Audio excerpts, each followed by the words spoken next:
Hey everyone, welcome back to Storyboard. I'm Heather. I illustrate on this show, and with me we have Blake, who always reads our fantastic stories to us. How you doing today, Blake? I am doing well. We are. Um, Go ahead. I'm doing pretty good up here too. Excited to get into today's story, but as always, let me show everyone. I finally Oh yeah. finished the render from last week or 2 weeks ago. Didn't get as far last time as I wanted to because I was trying to do way too many details, but I did finish it. So here we go. Da, da, Here's our da. render from last week. Oh wow! The floor is awesome. Yeah, it's just kind of some stuff. Like I had kind of the basics, all the characters in, but I really hadn't finished up all the baskets of goodies in the room and stuff like that. So, and everybody's kind of looking like, "Ooh, food." Yeah. So Because you as we got. remember, they were kind of stuck in a snowstorm and were a little bit desperate, and they got to come into this badger's little oasis for them. So that must have been a good feeling. And today we actually are finally going to get to see Mole's home, which should be fairly Oh exciting. okay. And Um, you did New Jersey tomatoes and blueberries. yes, I did. Where I live is the blueberry capital of the world, so I've always kind of got to represent Team Antioxidant there. And Jersey tomatoes are the best. They're so good. What are you guys known for down there in Texas? Is it barbecue? Barbecue, and Mexican food. Oh my word, we have some great Mexican food, all kinds. There are multiple kinds. Oh, So okay. people in New Jersey don't understand that. Like people in Texas don't understand what a roll is. Ah, With yes. the and so my New Jersey friend said, I would like a hamburger, but just without the roll. And they go, well, baby, no, we don't give you a dinner roll with your hamburger. And anyway, it's fun, the differences and stuff. So we're Bit of on a our culture last chapter difference. of Willow, Wind in the Willows. It's not the last chapter of the book; it's the last chapter we're doing, and we're kind of coming home. It's Mole's coming home moment, and then we're going to move on to another story after this one in June. And so we're on chapter 5, and here we begin. The sheep ran huddling together against the hurdles, blowing out thin nostrils and stamping with delicate forefeet, their heads thrown back and a light steam rising from the crowded sheep pen into the frosty air. As the two animals hastened by in high spirits, which, with much chatter and laughter, they were returning across country after a long day's outing with Otter, hunting and exploring on the wide uplands where certain streams tributary to their own river had their first small beginnings. And the shades of the short winter day were closing in on them, and they had still some distance to go. Plodding at random across the plow, they had heard the sheep and made for them. And now, leading from the sheep pen, they found a beaten track that made walking a lighter business, and responded, moreover, to the small inquiry, something which all animals carry inside them, saying unmistakably, yes, quite right, this leads home. It looks as if were coming to a village, said the mole somewhat dubiously, slacking his pace as the track that had in time become a path and then had developed into a lane now handed them over to the charge of a well metalled road.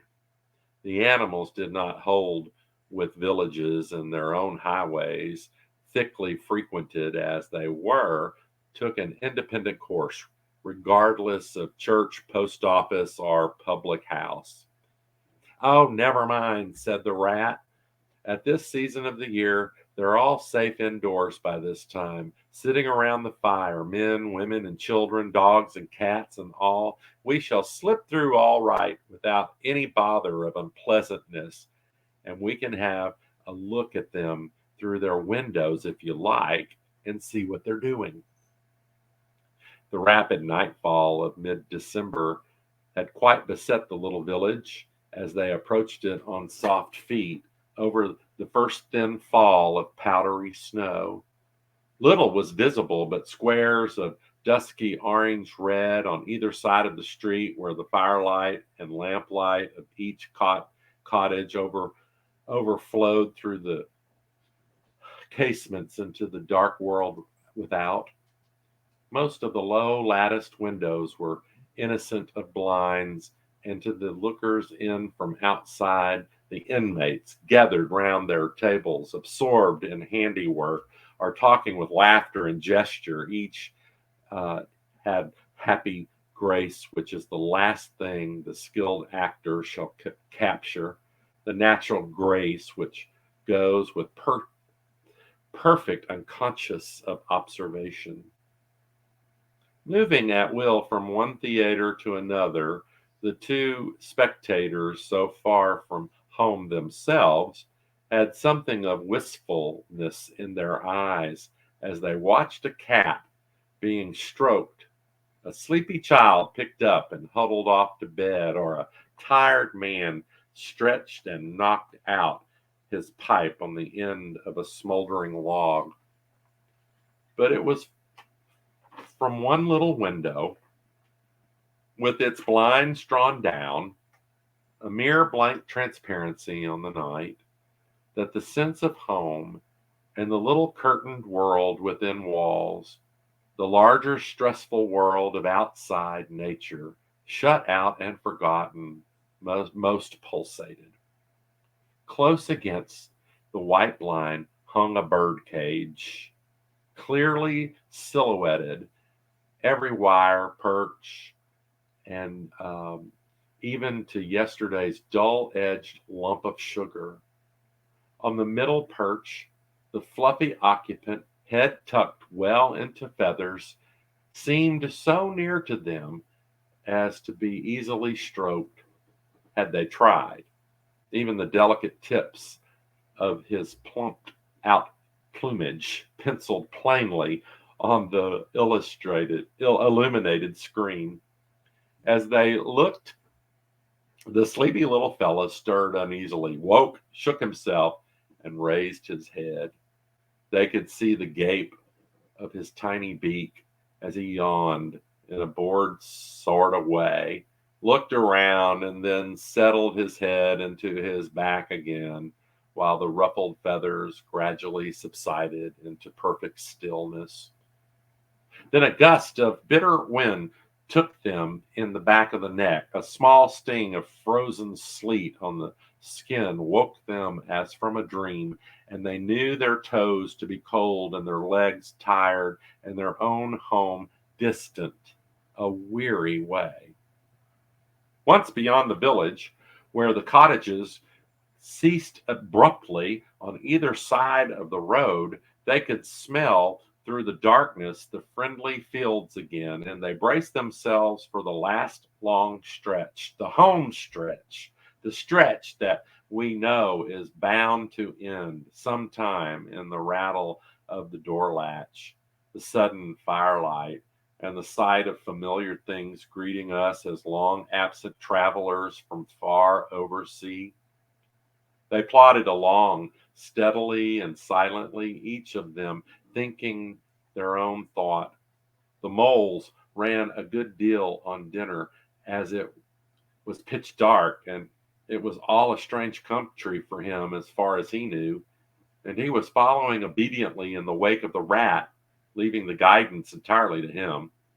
As for the rat, he was walking a little way ahead, as his habit was, his shoulders humped, his eyes fixed on the straight gray road in front of him. So he did not notice poor Mole when suddenly the summons reached him and took him like an electric shock.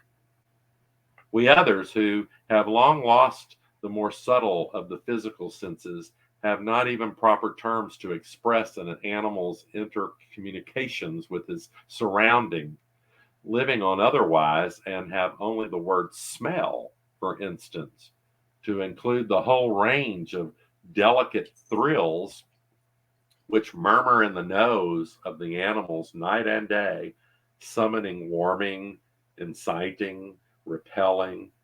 It was one of these mysterious fairy calls from out the void that suddenly reached Mole in the darkness, making him tingle through and through with its very familiar appeal, even while yet he could not clearly remember what it was.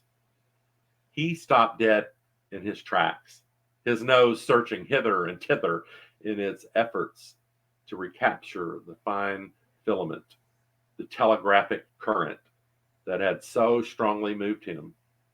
A moment, and he caught it again, and with it, this time came recollection in fondest flood.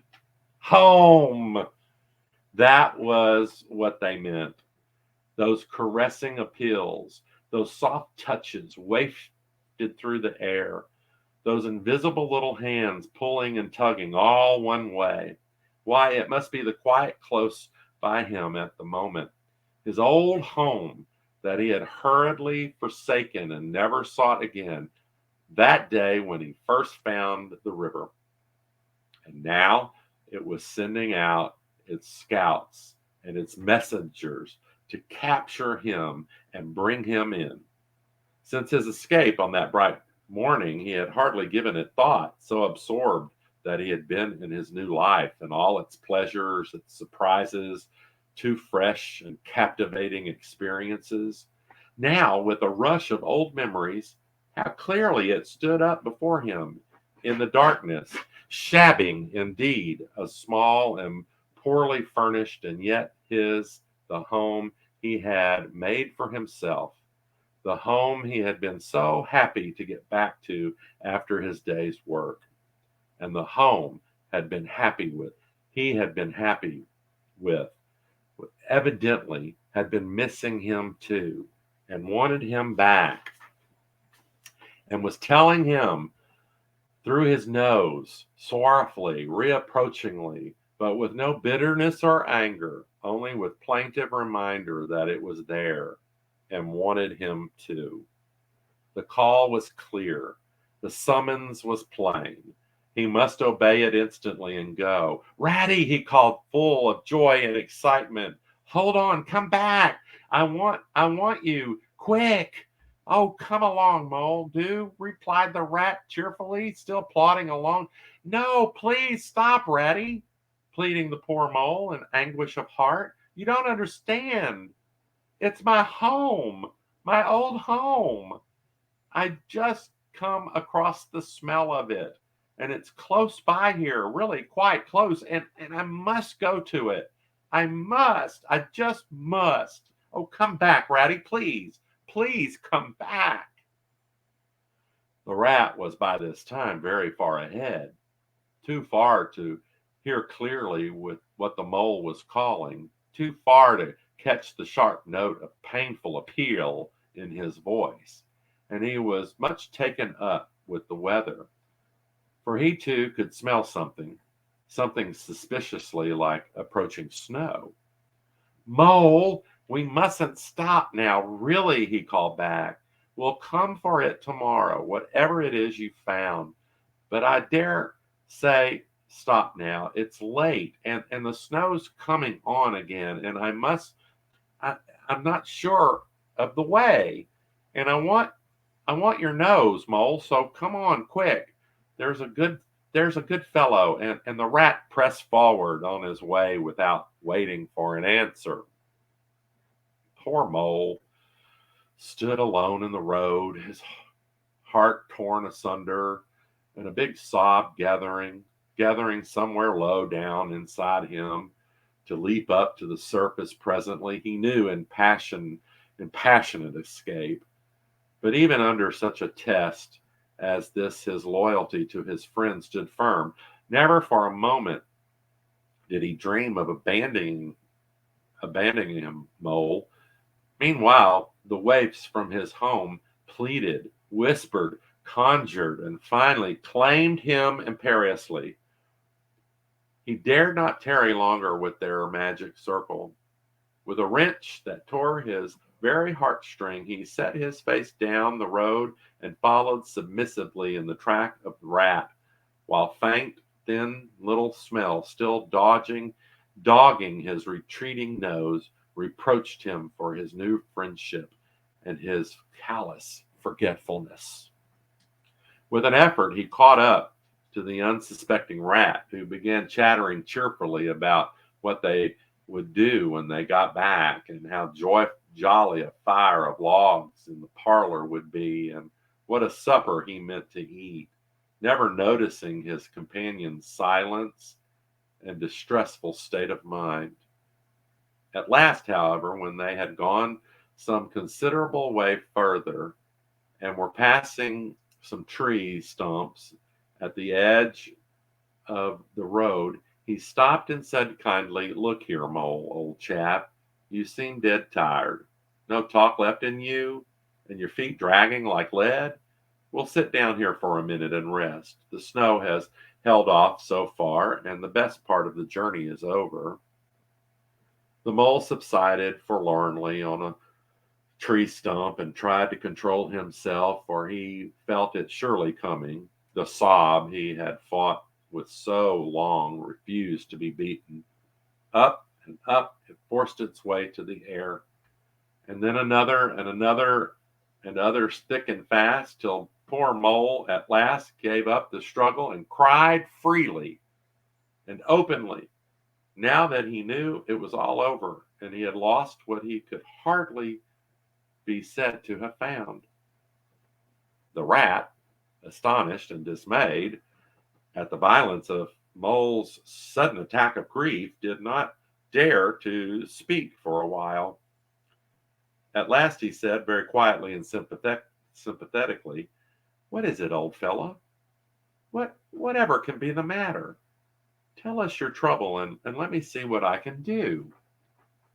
Poor Mole found it difficult to get any words out between the upheavals of his chest that followed upon another so quickly, and held back speech and choked it as it came. "I know it's a shabby, dingy little place," he sobbed forth at last brokenly. "Not not like your cozy quarters, or Toad's beautiful hall, or Badger's great house, but it was mine, my little home, and I was fond of it, and I went away and I forgot all about it. And then I smelt suddenly on the road when I called, and you wouldn't listen, Brad, and everything came back to me with a rush, and I wanted it. Oh dear, oh dear. And when you wouldn't turn back, Ratty, you wouldn't turn back, and I had to leave it, though I was smelling it all the time. I thought my heart would break. We might have just gone and had one look at it, Ratty, only one look. It was close by, but you wouldn't turn back, Ratty. You wouldn't turn back. Oh dear, oh dear. Recollection brought fresh waves of sorrow, and sobs again took full charge of him, preventing further speech. The rat stared straight in front of him, saying nothing, only patting Mole gently on the shoulder. After a time he muttered gloomily, "I see it all now. What a pig I've been. A pig, that's me, just a pig, a plain pig." He waited till Mole's sobs became gradually less stormy and more rhythmical. He waited till all the last sniffs were frequent and sobs only intermittent. Then he rose from his seat and remarking carelessly, "Well, now we've really better be getting along, old chap, up the road again, over the toilsome way that we had come." "Wherever are you going to, Ratty?" cried the tearful Mole, looking up in alarm. "We're going to find that home of yours, old fellow," replied the rat pleasantly, "so you had better come along, for it will take some finding, and we'll want your nose." "Oh, come back, Ratty, do," cried the mole, getting up and hurrying after him. "It's no good, I tell you. It's too late and too dark, and the place is too far, and the snow's coming. And I never meant to let you know I was feeling that way about it.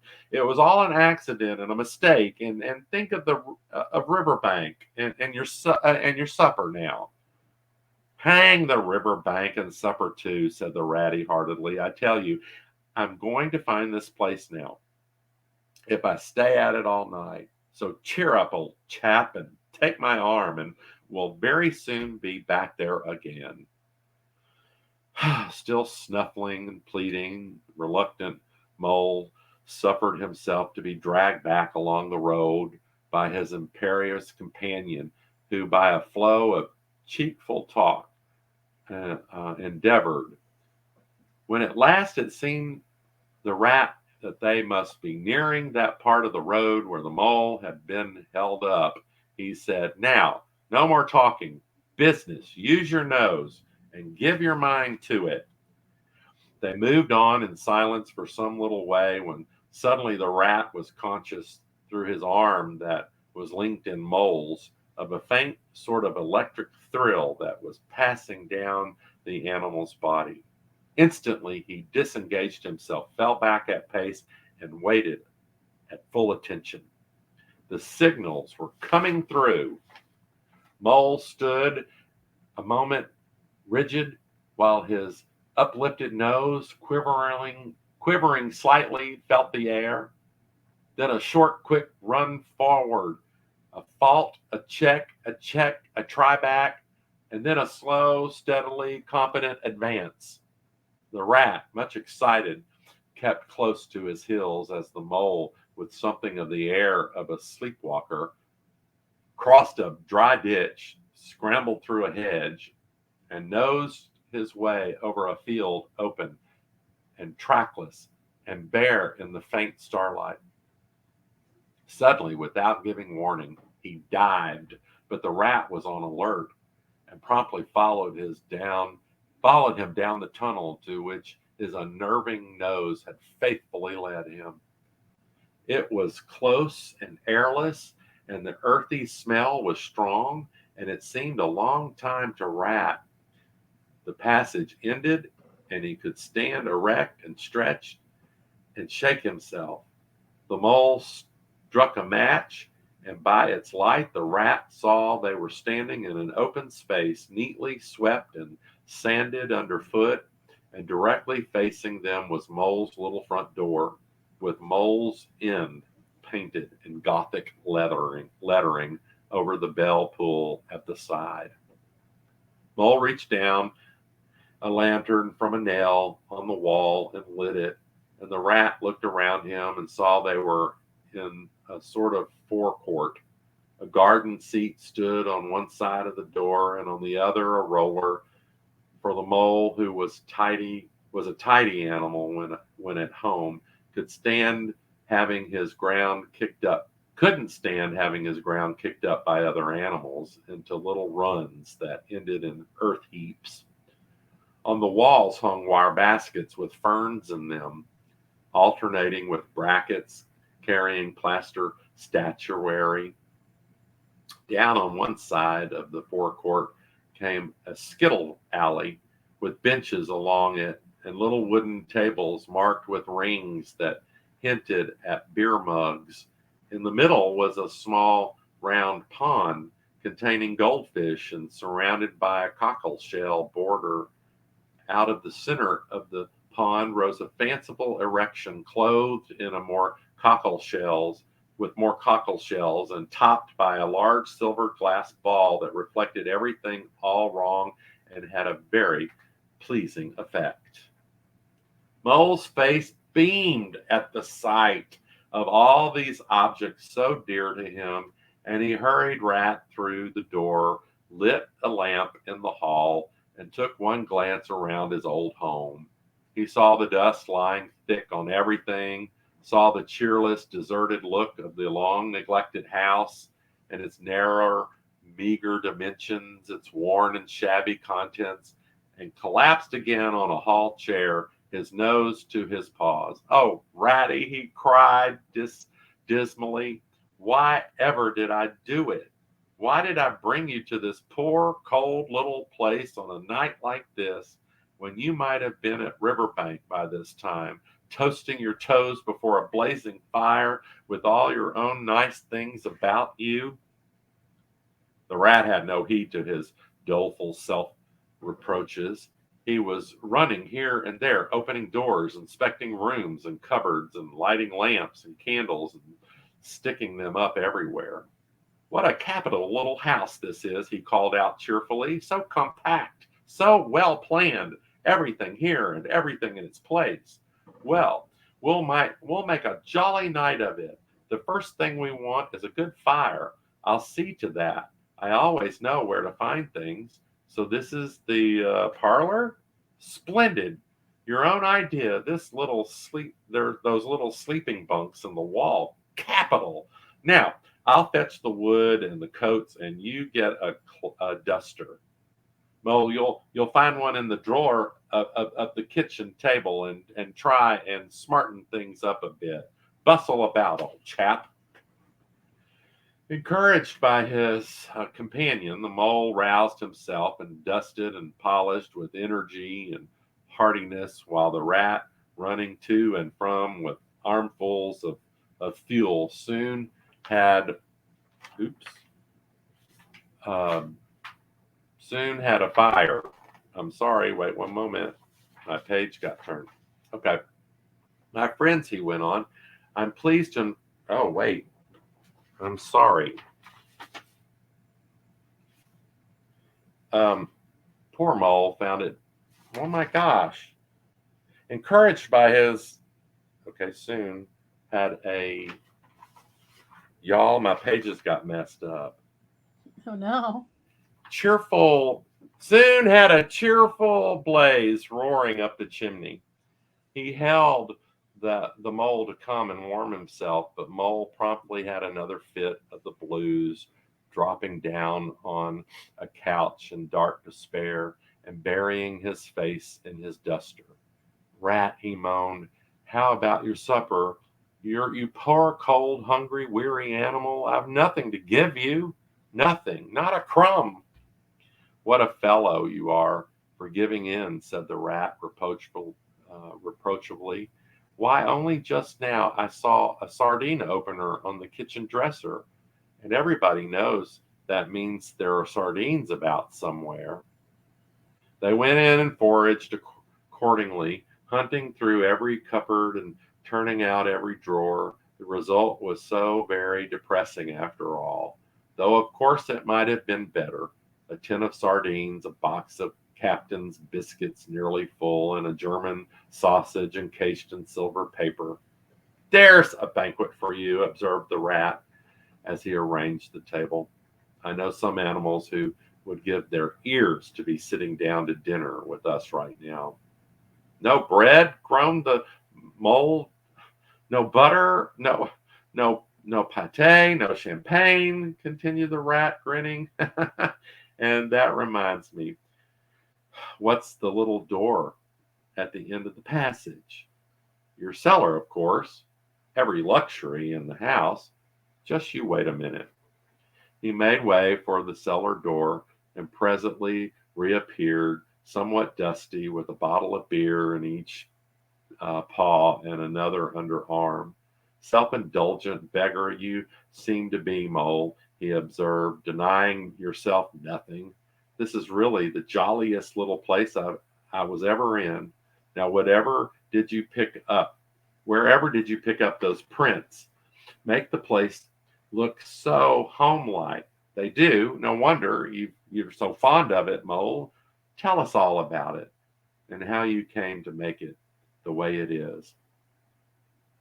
Then, while the rat busied himself fetching plates and knives and forks and mustard, which he mixed in a egg cup, the mole, his bosom still heaving with stress, and emotion relented, somewhat shyly at first, but with more freedom as he warmed to his subject, how this was planned, and how that was thought out, and how this was got through, how this was got through a windfall from an ant, and this was wonderful find and a bargain, and this other thing was bought out at a savings.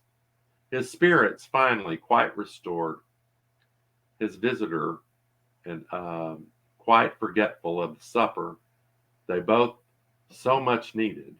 Rat, who desperately hungry but strove to conceal it, nodding seriously, examining with a puckered brow, and saying wonderful and most remarkable at intervals when the chance for observation was given him.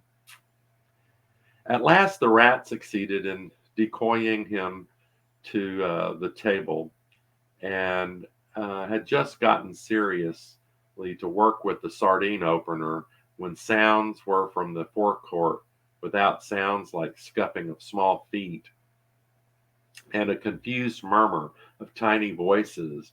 Broken sentences reached them.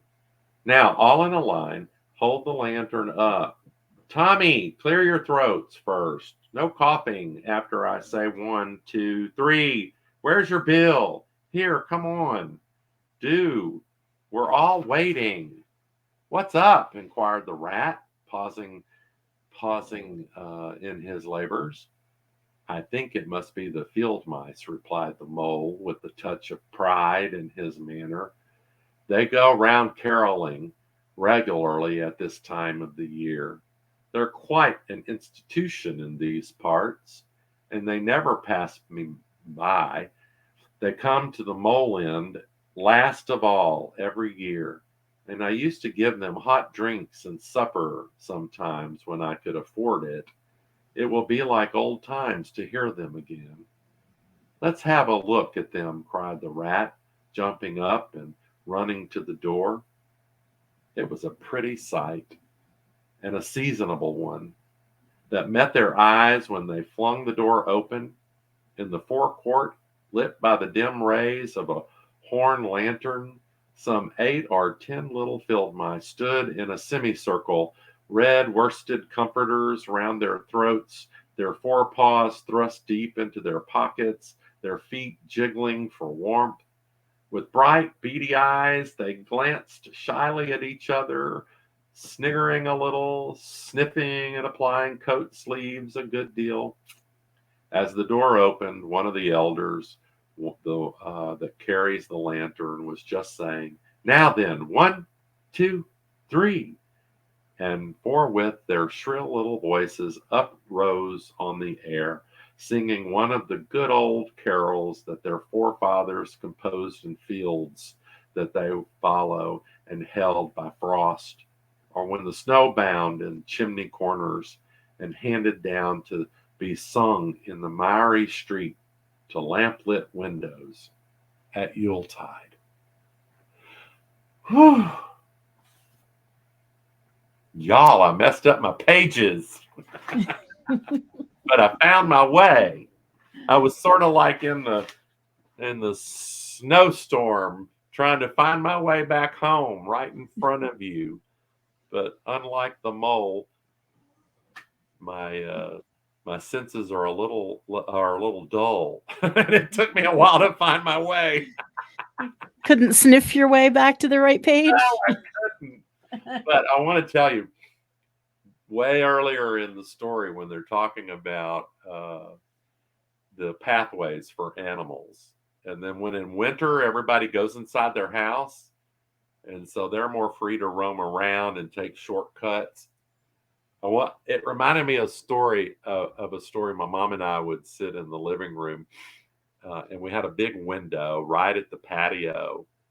And growing up, we didn't have fences in our yards, and the neighborhood dogs would come across the backyard, and they all followed the very same path, and they all came right across at a diagonal across our patio, right up to our window, and then turned and went around our house.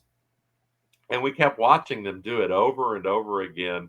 And we finally decided that we were the pet highway, that this highway went right across our yard and right at the corner of our house. And I was remembering that as Mole and Ratty were looking into windows when people were in their houses in the winter time. All right, I think I can call it here. Got most of the drawing in this time, so that's not too bad. I'm glad I found my way, or you wouldn't have had the last paragraph of what you were drawing. Everybody was just like, It what would are have these made little no mice doing?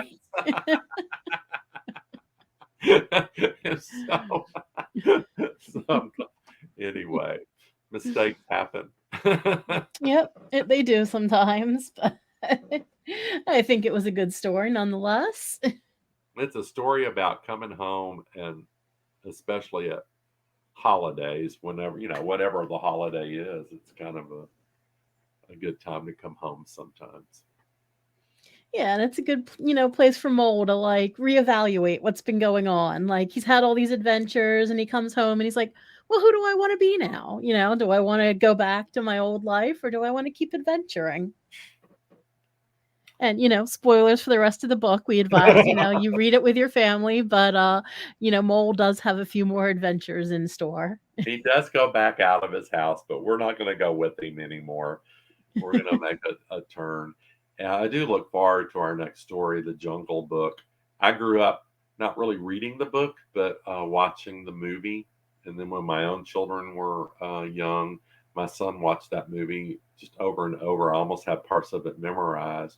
But you know that movies aren't exactly the book. So the book will present some of the story differently.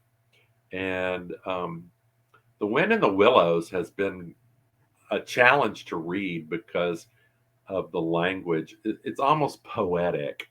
There was a line today that had 5 or 6 words that started with P. and and some of the sentences were complicated, and it was a challenge to read. I read that one several times before reading it to y'all, but it was still a challenge to read sometimes. And then when I numbered my page wrong, it really took you on a ride.